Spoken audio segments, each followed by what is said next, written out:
So China is looking at making gains in Syria. How do the Americans see this? Do they see this at all?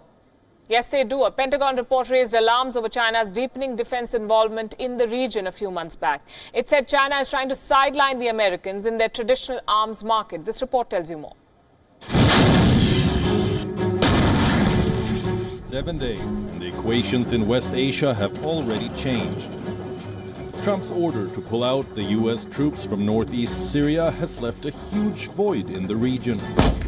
And Russia is more than happy to fill it. This was always anticipated. But there's something else that the United States has been bracing for. The Dragon's March into West Asia. There have been warning bells in Washington, D.C. A Pentagon report specifically warned of a military angle to China's infrastructure projects. The report told the US Congress that China's advancement of Belt and Road projects is a bait to drive military projects across the world. And interestingly, the Pentagon report identified West Asia as a region of concern. It said that China was trying to erode US military advantages in the region, could use investments for economic leverage and coercion, and that China is competing with the United States to sell weapons in West Asia. China is already one of the biggest trading partners of Iran and Saudi Arabia. It has forged close ties with the UAE and Egypt.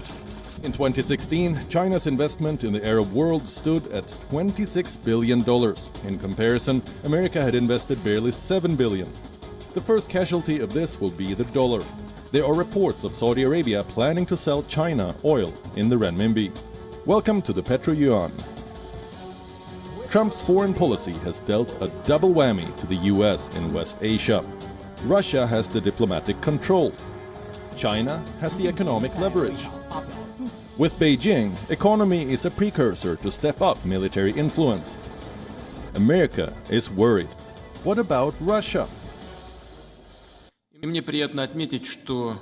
pleased to say that Russian-Chinese relations have reached an unprecedented level. President Putin is my best friend and colleague. Russia and China are strategically closer today than ever before.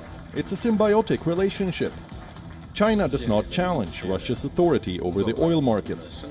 And Russia, in turn, is not insecure about China's infrastructure projects, and not even the military ambitions. Russia now has the bragging rights. Only Moscow has its channels open to everyone. The recent developments follow an eerie pattern. In West Asia, Southeast Asia, Latin America, Europe, as well as in Western Pacific, the coalition of Russia and China have gained control. Now Russia is in the driver's seat in Syria. China has interests, and Moscow seems ready to play ball. Bureau Report, Wion. World is One.